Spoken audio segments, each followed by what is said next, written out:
Queridos, eu vos cumprimento com a paz do Senhor, amém? Vamos abrir as nossas Bíblias no segundo livro dos Reis.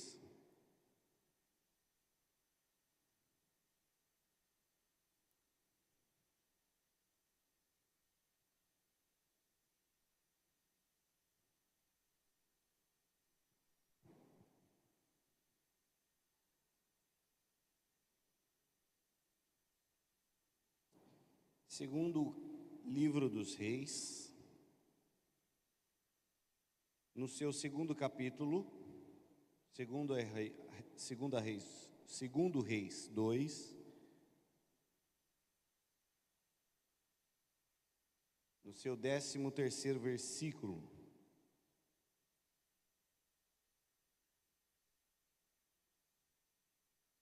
Segundo Reis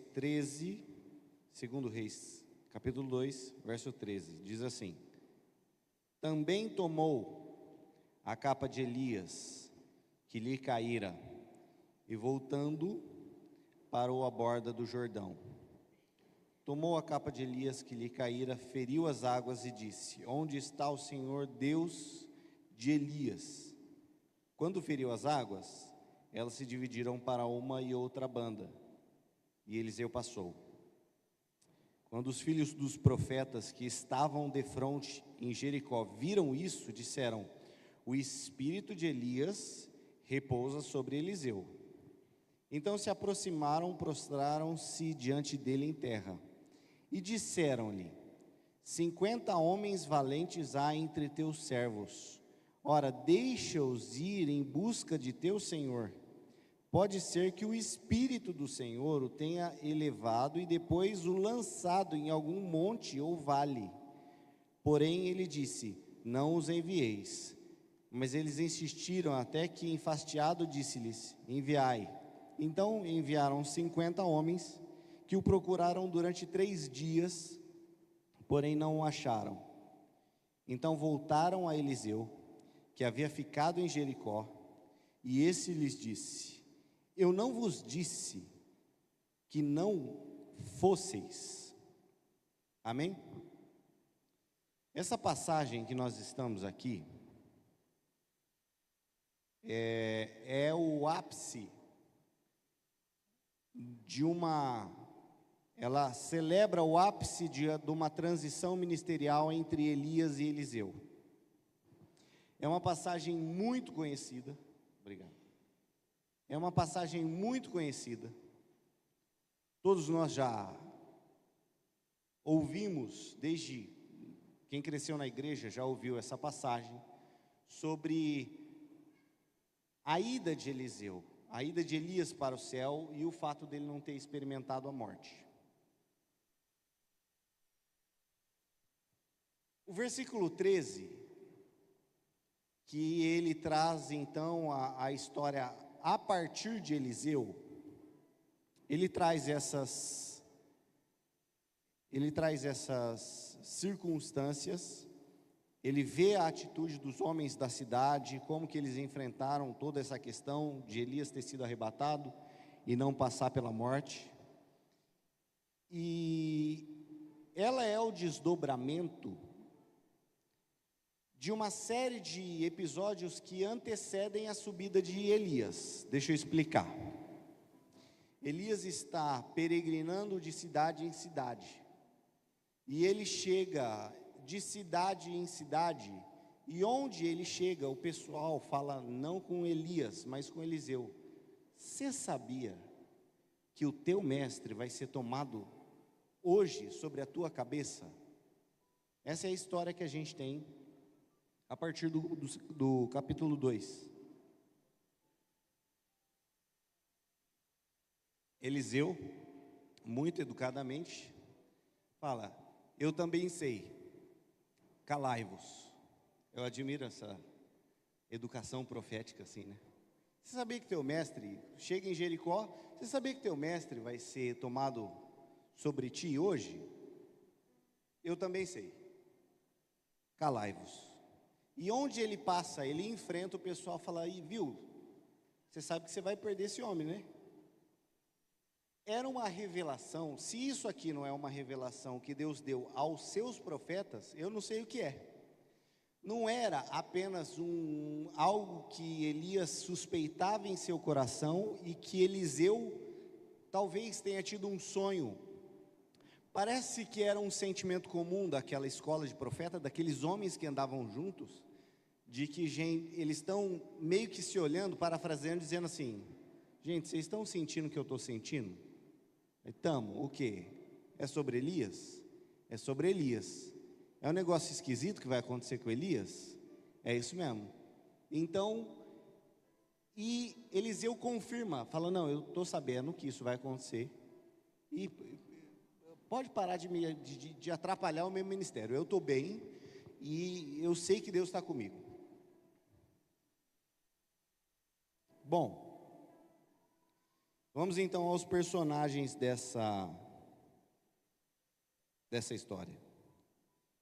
Nós temos basicamente 3 grupos de pessoas que estão intercalando no discurso. Nós temos Elias como o pivô da história. A história ela vai sofrer um giro, e o pivô o eixo sobre a qual ela vai girar é a pessoa de Elias. É uma transição ministerial. Até agora a gente está falando de um homem, um profeta de Deus, que está sendo usado por Deus, e essa transição vai acontecer na vida de Elias, o seu arrebatamento, e a partir desse eixo a história continua em Eliseu. Porque o verdadeiro eixo de toda a história bíblica não é Elias, nem Eliseu. Quando Moisés morre, o maior legislador de Israel, um homem que fez proezas e que guiou Israel pelo deserto de uma maneira fantástica, Moisés morreu, o povo todo está chorando. Deus olha para Josué e fala: Josué, Moisés, meu servo, é morto. Bora, agora é contigo. Introduz o meu povo nessa terra. Continua a missão que Moisés começou. Cumpre o teu chamado. E aí Josué então reparte a terra na liderança daqueles povos. E aí a gente tem uma sucessão de líderes, e dentre esses líderes que vão ser homens de Deus usados na nação de Israel, nós temos a história de Elias. E Elias é um personagem tão emblemático que a profecia, a imagem que nós temos do prenúncio do Messias é a vinda de Elias. Quando perguntam para João Batista: você é Elias? Ele fala: eu não sou. Ou seja, eu não sou algum tipo de reencarnação mística de Elias. Mas quando Jesus é indagado sobre João Batista, ele fala: e se vocês querem saber, esse aí é o Elias que havia de vir. Elias já veio. E Elias era a figura de um homem que vinha numa autoridade profética tão grande, a ponto de preparar o caminho do Senhor para que o Messias estabelecesse de uma vez por todas o seu reinado na terra. Elias, ele surge absolutamente do nada na história bíblica. Eu desconheço, se os irmãos conhecerem alguma tradição, mas assim, a Bíblia começa simplesmente: então surgiu Elias o tesbita, e aí a gente não sabe de onde esse homem veio, mas ele desafia um dos reis mais ímpios de Israel, casado com uma das mulheres mais endemoniadas de Israel. Na palavra de um homem de Deus, não chove durante 3 anos.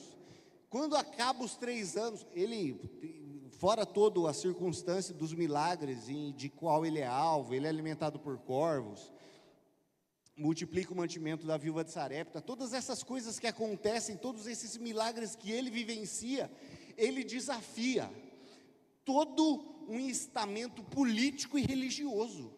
Ele chama para o ringue os profetas de Baal e Azera, 900 profetas que comem da mesa de Jezabel, deixa eles sacrificarem primeiro, debocha do sacrifício deles, faz uma oração, ao nosso ver, sem vergonha, de 30 segundos, uma oração que nenhum de nós talvez arrepiaria. Não é aquela oração bonita: Senhor, manifesta-te hoje que eu sou teu servo e que tu fizeste isso, porque Eu só falei, e Deus desce fogo, consome o altar, consome o holocausto, consome a água, torna cinzas o altar, ele se manifesta, e para deixar claro que Deus está na vida de Elias, Elias fala, viu, fala para o servo dele, avisa para Jezabel tirar as roupas do varal, porque está vindo um temporal aí. Fala, mas não faz 3 anos que não chove. Pode acreditar, se eu estou falando, vai acontecer. A gente tem verdades bíblicas que a gente às vezes resiste, né? Uma das verdades bíblicas mais difíceis da gente engolir é que quando Tiago vai falar sobre Elias, ele fala o quê? Elias era um homem sujeito às mesmas paixões. Aí ele faz, vírgula, e orou. Fala, peraí, Tiago, você está dizendo que Elias era comedor de arroz e feijão igual eu? Igualzinho você. Elias era fraquinho igual você, mas tinha uma oração a um Deus forte, uma oração forte a um Deus forte. E isso fez de Elias, o ministério, a vontade de Deus, a soberania de Deus manifestada na vida desse homem. E aí a gente tem Elias, esse homem que ele é depois visto numa reunião particular com o Messias, num monte, Moisés, representando toda a legislação de Israel, e quem representa o corpo de todos os profetas na história bíblica, Elias, e Jesus conversando com os dois, como sendo o cumprimento da lei dos profetas. Meu Deus! Mas sabe qual o problema de Elias? Não é o fato dele ter desistido, dele ter desanimado, dele ter feito talvez uma coisa que você não concordasse. Sabe qual que é o problema de Elias? Elias uma hora vai embora. Por melhor que seja, por mais efetivo que seja, por mais prolífico que seja o ministério de Elias, chega uma hora, de uma maneira ou de outra, Deus encerra o tempo desse homem na terra. Presta atenção nessa passagem. O segundo personagem que a gente tem é Eliseu, um jovem que entra no segundo tempo do ministério de Elias, anda com Elias, é conhecido como o rapaz que molha as mãos do profeta, ou seja, ele faz o cerimonial de honra, o cerimonial para o seu Senhor, aprende com Elias, o segue, e na transição, agora presta atenção na ousadia desse jovem. A gente está falando de alguém que viu pessoalmente, os milagres que eu acabei de falar. Eliseu assistiu de camarote Elias dizendo assim, foi 50 homens do rei com o mandado de condução coercitiva, Elias em cima da montanha, homem de Deus, o rei manda te buscar, desce. Ah é, se eu sou homem de Deus, então desce fogo do céu, consome você e seus 50. Não bastasse isso, vem um segundo teimoso com mais 50, homem de Deus, pois não, desce, você quer que desce? Desce, Deus, desce, mais 50. Elias é um homem que desfalcava o reino de Acabe e o reino de Jezabel. E o pedido de Eliseu não é assim, Senhor, ó, se eu tiver metade dos milagres que você tiver, para mim, tô filé. Já estou nos livros, já estou constando aqui como sendo seu companheiro, seu parceiro de viagens aqui. Se eu fizer metade, ele fala, não, eu quero o dobro do Espírito de Deus sobre ti. E aí ele fala o seguinte, dura coisa me pediste. E aí tem 2 significados.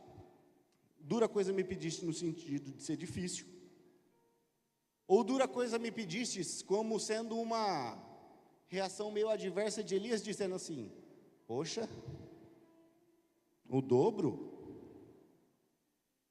Magoei. Seria mais ou menos essa entonação. E o terceiro grupo de personagens que a gente tem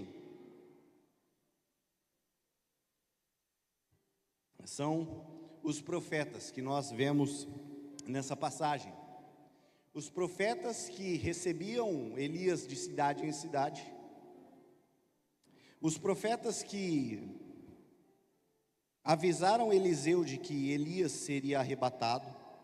E os profetas, aqueles homens que tentaram encontrar Elias durante os 3 dias posteriores ao seu arrebatamento. Então temos esses 3 personagens: Elias, Eliseu e esse grupo de homens. Bom,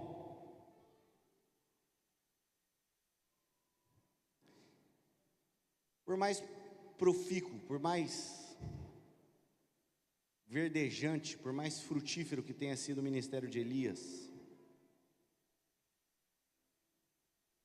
essa era de Elias acaba. Quantos homens de Deus a gente já não pôde experimentar um pouquinho da glória de Deus através da vida deles? Uns de renome internacional, que a gente às vezes ouve pregar, ou às vezes lê os livros, mas às vezes pessoas tão próximas, que já estão com o Senhor. Homens e mulheres que fizeram tanto a história dessa igreja. A gentileza de homens que eram tão grandes, mas ao mesmo tempo tão humildes comigo. Todas as vezes que o pastor Fatia me encontrava, isso há 20 anos atrás,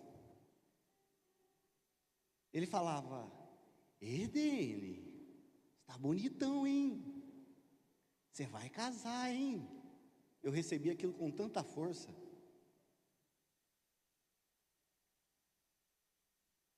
Ele e o pastor Emílio Teruel foram os homens que nos prelecionaram em uma das nossas consagrações.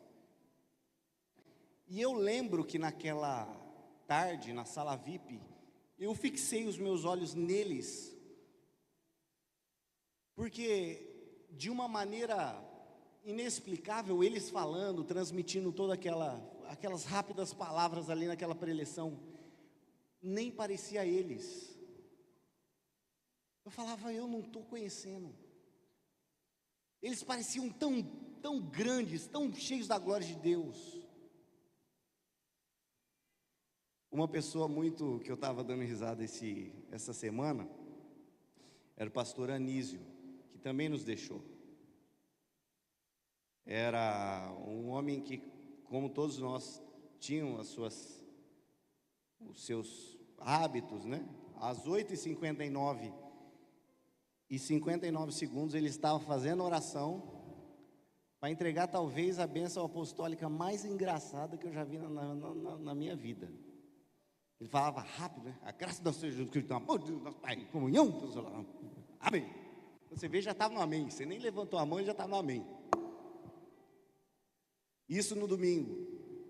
Mas na segunda-feira, a gente adentra, ele dirigia os trabalhos de oração aqui na sede, pela manhã, e eu participei algumas vezes. E em todas as vezes, ele estava nesse primeiro banco orando, e eu me lembro de lá de trás ouvir a voz dele, não gritando, não fazendo qualquer pirotecnia nem nada, mas aquela voz: oh Senhor, ele orando, a voz abafada contra a madeira do banco. E aquilo penetrava no nosso coração de uma maneira tão acalentadora. Era tão bom quando a gente chegava na escola dominical e encontrava a aula sendo ministrada por ele. Mas uma das coisas que eu discordei do pastor Anísio foi que ele podia ter esperado mais um pouco. Estava tão bom. Pois é, mas foi. Os Elias, por mais Elias que seja, vão embora. E o problema é que eles não deixam para trás uma obra consumada, mas uma obra incompleta. A capa cai, e existe um povo para ser socorrido, e a capa não cai sobre Eliseu, a capa cai no chão. Eliseu que se rasga e vai lá, lamenta, e depois do lamento pega a capa de Elias. O que a geração de Elias, que se vai, deixa para nós, não é um cadáver. Nós não temos um cadáver de Elias, mas nós temos uma capa. Nós não temos mais entre nós os restos mortais desses homens, mas nós temos um legado. E antes que vocês pensem que eu combinei essa palavra com eu não combinei, eu tinha uma mensagem bem mais legal, uns 13 pontos, a gente ia sair daqui 2 horas da manhã, mas assim, temos esse legado, simbolizado na capa de Elias que cai, e Eliseu então se apossa dela, desse legado. E o que é legado? Na nossa legislação, legado é diferente de herança. Quando o seu pai morre, tudo o que lhe pertence, pertence a todos. Se ele tem uma casa, cada um tem um pedaço fictício dessa casa. Ninguém tem, o quarto é meu, a sala é do fulano, o banheiro é do Beltrano. Ninguém é dono de nada e todo mundo é dono de tudo. Quem que é dono do carro? A gente chama do espólio, a massa de bens, todo o conjunto de bens. Os filhos são herdeiros e herdam inclusive as dívidas. Mas dentre os herdeiros tem aqueles que são chamados de legatários. Eles não recebem uma herança propriamente dita, eles recebem um legado. Um legado é algo que o testador fala o seguinte, de maneira expressa: olha, eu tenho todos esses bens, mas esse aqui eu vou deixar para fulano de tal, seja ou não filho, seja ou não parente. Esse bem eu vou deixar para ciclano. Olha, a minha Bíblia, que o fulano sempre admirava, eu faço questão, esse bem é dele. Então o testador, ele faz um legado, e aquele que recebe um legado é o legatário. Ele recebe algo, ele não recebeu todas as palavras, os sermões, ele recebeu uma incumbência divina, de continuar o ministério que Elias começou. E ele pega aquele símbolo do legado, e aqui eu vou fazer um parêntese interpretativo. Quando Eliseu, ele chega na beira do rio, a Bíblia vai dizer o seguinte: ele toma a capa de Elias, e ele fere, e disse: onde está o Senhor Deus de Elias? Quando feriu as águas, elas se dividiram para uma banda e outra, e Eliseu passou. Na Vulgata, e essa impressão que eu vou usar, você pode concordar ou não, mas na tradução latina, tem você vê que no texto ele repete que ele feriu as águas, e ele feriu as águas depois. Na tradução latina diz que na primeira vez que ele bate, as águas não abrem. Porque a tentação de quando a gente recebe um símbolo do legado, é confiar no símbolo mais do que no Deus do legado. Rofini e Finéias foram legatários do ministério do seu pai, do sacerdote Eli, um homem que conseguiu permanecer no sacerdote durante um longo tempo, um homem que foi inclusive responsável pela ministração no milagre de Ana. A arca de Deus representava a presença de Deus, mas Rofini e Finéias aprenderam que um símbolo às vezes dá conta da batalha. Então eles pegam a arca e levam para o arraial, e a arca representava a presença de Deus, mas não era a presença de Deus, porque se eu, por acaso, perder a minha aliança, O símbolo do meu casamento é a minha aliança, mas se eu perco a minha aliança, eu não perco o meu casamento. A arca era o símbolo a arca era o símbolo da presença de Deus, mas não era a presença de Deus. Mas quando a arca chega no arraial, tem barulho da presença de Deus. Então, a gente tem o povo de Deus, com a história do povo de Deus, com o símbolo da presença de Deus, o barulho da presença de Deus, só não tinha a presença de Deus.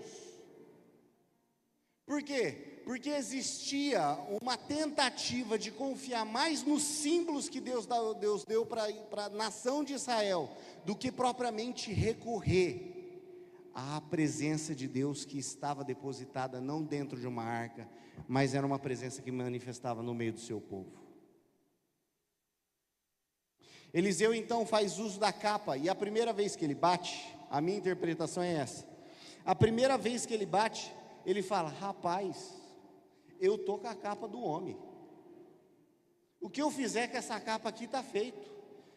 Há 15 minutos atrás, Elias bateu no rio aqui, e o rio partiu em dois. Eu tenho o dobro, a porção dobrada, a promessa está cumprida. Quer saber? Ó, só assiste. Tuf, e nada acontece. Nós temos um grande problema de confiar mais nos símbolos que nos dão, do que propriamente no legado que nos está direcionado. A gente confia mais às vezes na nossa carteirinha de membro, não porque eu sou membro da igreja, do que propriamente buscar a presença de Deus, buscar a inspiração do Espírito Santo para aqueles problemas. Há 15 minutos atrás, Eliseu tinha feito o que fez com a capa, mas às vezes, quando a nossa geração pega a capa e tenta fazer as mesmas coisas, não funciona, porque a gente está confiando em uma capa. E uma capa é só isso, é só uma capa. Mas Eliseu conseguiu descobrir a tempo o segredo de abrir os rios.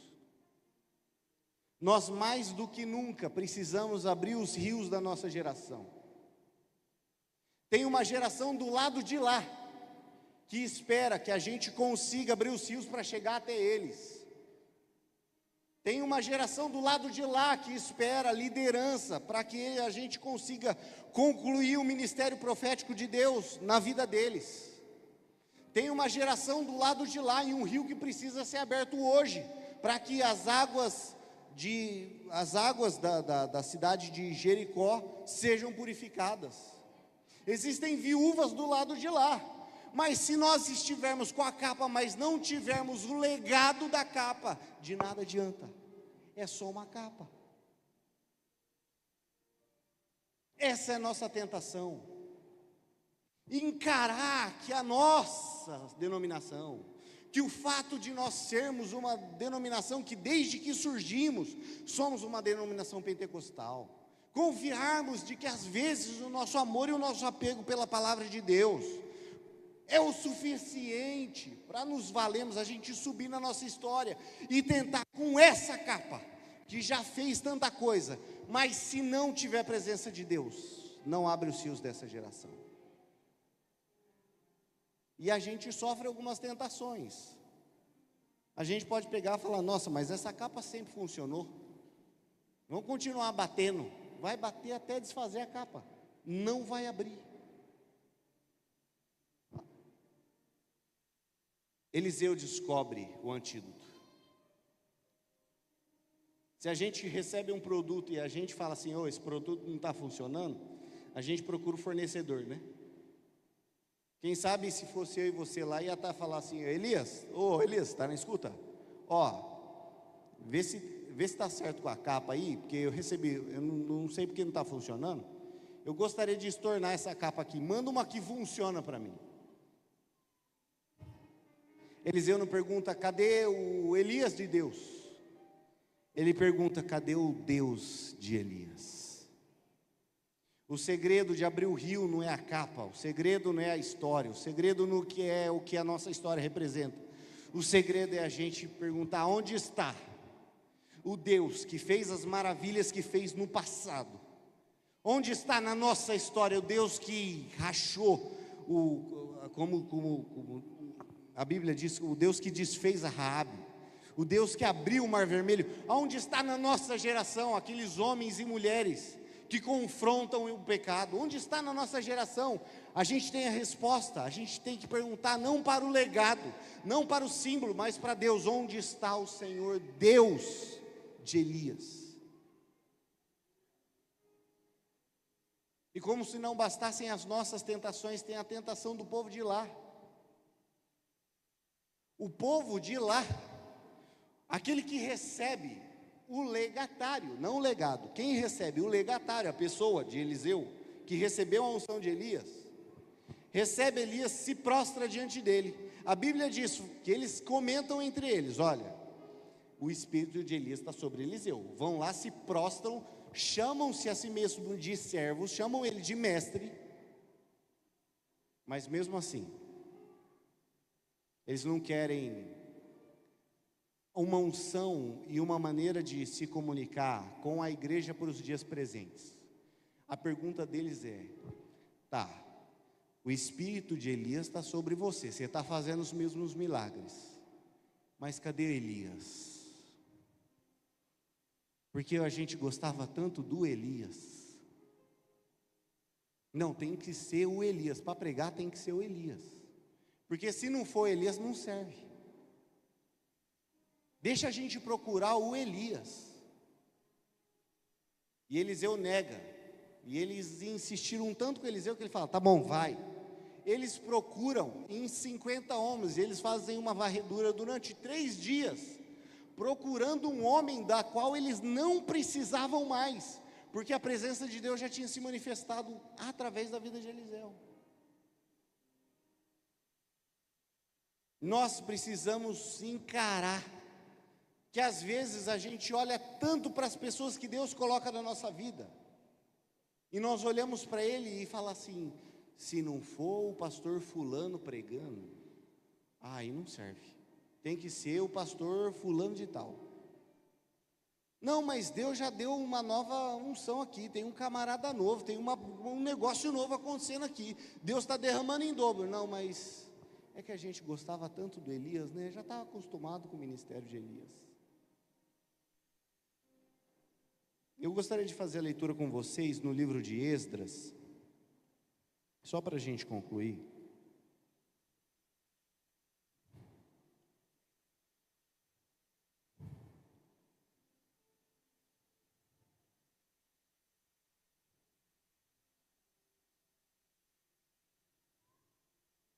Abram comigo em Esdras.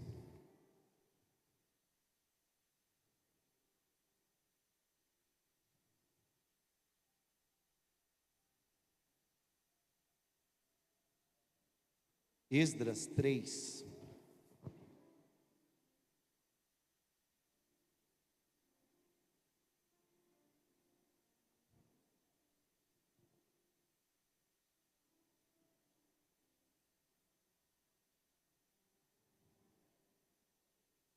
Três 11 diz assim: cantavam responsivamente, louvando e celebrando ao Senhor, porque Ele é bom, porque sua benignidade dura para sempre, sobre Israel. Todo o povo jubilou em alta voz, quando louvou o Senhor pelo lançamento dos alicerces da casa do Senhor. Porém, muitos dos sacerdotes, levitas e chefes dos pais, já velhos, que viram a primeira casa sobre o seu fundamento, vendo esta, choraram em voz alta, mas muitos levantavam a voz com júbilo, de maneira que não se podia discernir entre o povo as vozes de júbilo das vozes de choro, porque o povo jubilava em tão alta voz, que se fazia ouvir muito longe.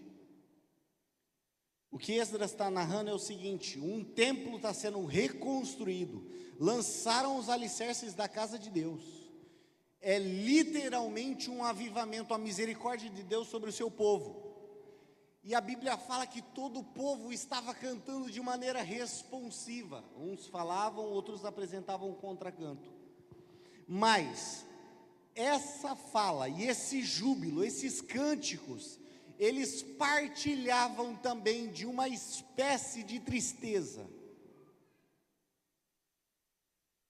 porque aqueles, e o problema aqui não é ser idoso, eles falam alguns dos sacerdotes, alguns dos levitas, e alguns dos pais que tinham visto o primeiro templo, eles olhavam para a construção de um novo templo, o templo que iria receber o Messias, um templo que Deus, através da sua misericórdia, permitiu a reconstrução, e eles olhavam para aquilo com tristeza. Sabe por quê? Porque não parecia com aquele templo que eles conheciam. E aí a Bíblia dizia que não dava para discernir a voz de alegria e a voz de tristeza, mas tanto um quanto o outro estava fazendo isso em alta voz. É como se a gente tivesse aqui uma festa, dizendo assim: glória a Deus, aleluia, o Senhor é bom, para sempre e eterna a sua benignidade, o povo respondendo, e você encontrasse algumas pessoas dizendo assim: Senhor, até quando, Deus? Porque o Senhor fez isso com a gente? Esse era o cenário. Nós somos o povo de Deus, nós somos o povo que nos entendemos, nos reputamos como os continuadores da obra de Deus no mundo, um deles, uma das igrejas, uma das denominações. Mas se nosso coração não estiver preparado para aquilo que Deus quer fazer, o nosso avivamento não vai ter espaço. Sabe por quê?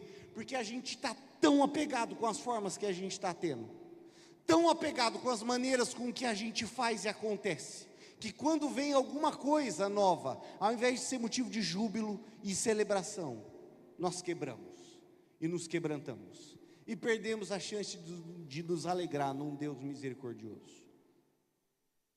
Que o Senhor Deus tenha misericórdia de nós, que o Senhor Deus tenha misericórdia da nossa igreja, que nós possamos falar a linguagem dessa geração, abrir os rios desta geração. Foi muito bom que os pais e que a geração de Elias, a geração dos pastores que nos antecederam, foi muito bom. Eu digo que eu não sou metade do que esses homens fizeram, e a nossa geração não tem nada de se arrogar.